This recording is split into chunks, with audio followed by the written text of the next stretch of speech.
Depuis quelques années, Pokémon est devenu un énorme marché de collectionneurs. Forcément, beaucoup d'investisseurs s'y sont intéressés et font grossir encore plus ce marché. Mais quand on débute, une question revient toujours. Qu'est-ce qu'il faut acheter? Des cartes, des boosters, des displays, des ETB, et j'en passe. Et surtout, est-ce qu'on parle d'investissement court terme ou long terme? Dans cette vidéo, je vais vous expliquer les stratégies les plus utilisées aujourd'hui sur le marché Pokémon, avec leurs avantages et leurs inconvénients. Si tu es néophyte sur les termes du monde Pokémon, vu que là on va enchaîner pas mal de termes, n'hésite pas à aller voir les vidéos de la chaîne, puisqu'il y en a une sur cette thématique, pour ne pas être perdu. De plus, cette vidéo n'est pas un conseil en investissement, je partage simplement mon expérience du marché Pokémon et les stratégies que l'on voit aujourd'hui chez les collectionneurs et les investisseurs. C'est tout.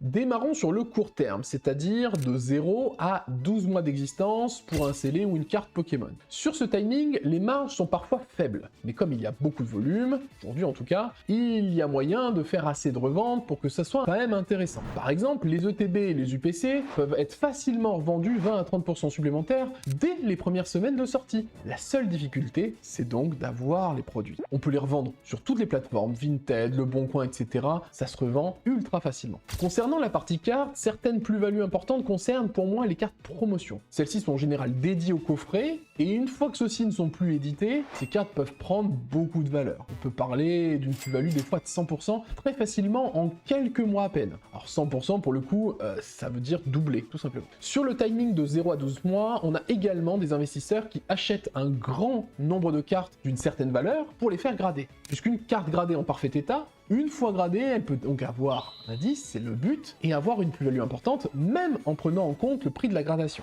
Mais attention, il faut connaître précisément les critères de gradation pour n'acheter que les cartes qui peuvent obtenir la meilleure note possible. Enfin, une autre catégorie d'investisseurs qui vont plus vite droit au but, ils achètent tout simplement quasi exclusivement des cartes en PSA 10. C'est la société de gradation la plus recherchée. En étant patient et en cherchant un peu partout, il est possible de trouver des cartes en PSA 10 à des prix relativement corrects, même en sortie de série. Et comme ces cartes sont rares, il est très facile ensuite d'être, à certaines périodes de l'année, la seule personne avec cette note et cette société de gradation. Donc les prix peuvent facilement exploser quelques mois donc après la sortie des cartes. Dans tous les cas, quand on achète les cartes, le plus important est toujours d'acheter sous la cote avec des qualités intéressantes, gradées ou pas. Pour ce faire, une des solutions, ça peut être tout simplement d'aller sur Whatnot et Vogt, deux plateformes d'enchères en live où vous pourrez bien sûr voir les produits que vous achetez, c'est le but de ces plateformes. J'ai d'ailleurs fait une vidéo sur le sujet, donc n'hésitez pas à aller la voir. Par contre, vous pouvez très bien aller regarder les groupes Facebook, Vinted, Le Bon Coin, etc. pour faire des bonnes affaires, mais faites très attention à la qualité des images. Des fois, il y a pas mal de choses qu'on ne voit pas dans les images, notamment la surface, mais des fois, des micro-points blancs, des nervures, voire même des pliures. Donc faites super attention.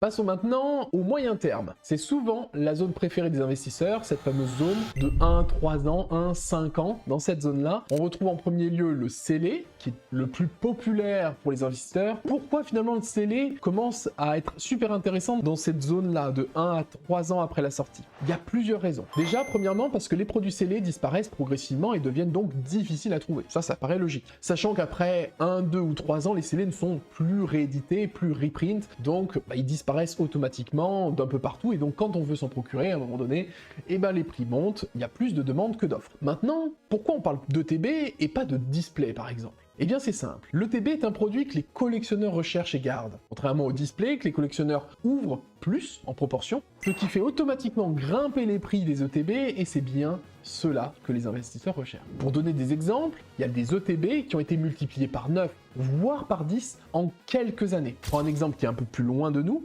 l'ETB de célébration, qui a seulement 5 ans, à l'heure où je tourne cette vidéo, elle se négocie déjà entre 400 et 500 euros suivant l'état. En sachant que le prix d'achat standard d'une ETB c'est à peu près 55 euros, avec un prix de distribution, vous imaginez un petit peu. Un autre aspect important est que certains Pokémon sont quasiment intemporels. On va donner quelques exemples évidemment, mais vous les connaissez, Pikachu, Salamèche, Dracofeu, Mewtwo, Evoli, bref, vous voyez, les Pokémon emblématiques. Et j'irai même un petit peu plus loin, les Pokémon qui ont un petit peu de bouteille, celles qui viennent du vintage, donc Block X et Block Wizard notamment. Eh bien ce sont souvent ces cartes qui vont avoir une plus-value extrêmement importante. Et quand je parle de cartes, on peut parler également de scellés. Il y a des scellés qui représentent Salamèche par exemple, eh bien elles ont sacrément monté. Là, on arrive sur les stratégies les plus solides, historiquement, et tout ce que nous avons vu précédemment fonctionne même si la plus-value sera pas toujours aussi dynamique que sur le moyen terme. De nombreux items scellés se négocient à des prix très élevés aujourd'hui. Certains collectionneurs prennent le temps de regarder les populations de cartes en PSA 10 pour évaluer les cartes qui auront la meilleure plus-value sur le long terme par exemple. Mais attention, il faut mettre la population en face de la rareté et de la recherche de la carte en question.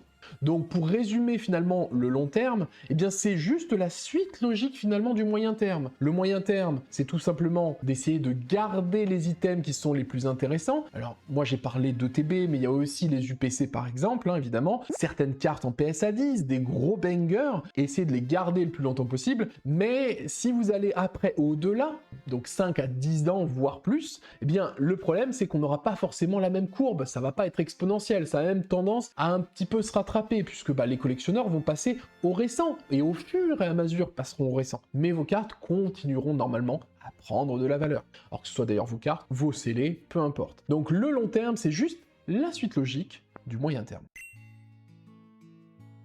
Pour conclure, l'investissement Pokémon n'est pas une formule magique, mais certaines catégories ont prouvé leur solidité dans le temps, donc le vintage évidemment du coup, mais c'est aujourd'hui plus édité depuis très longtemps, les Pokémon iconiques, le scellé populaire et notamment les ETV, les cartes gradées de haute qualité avec PSA et son fameux PSA 10. Donc si vous voulez vous lancer, commencez petit, apprenez le marché et surtout collectionnez intelligemment. Regardez le marché, regardez ce qui monte, ce qui baisse et essayez d'acheter au bon moment. Et de faire évidemment des bonnes affaires comme d'habitude. Si tu as aimé cette vidéo, n'hésite pas à liker, à t'abonner et à commenter, ça nous aide beaucoup et surtout, ça nous donne de la force pour réaliser les prochaines vidéos.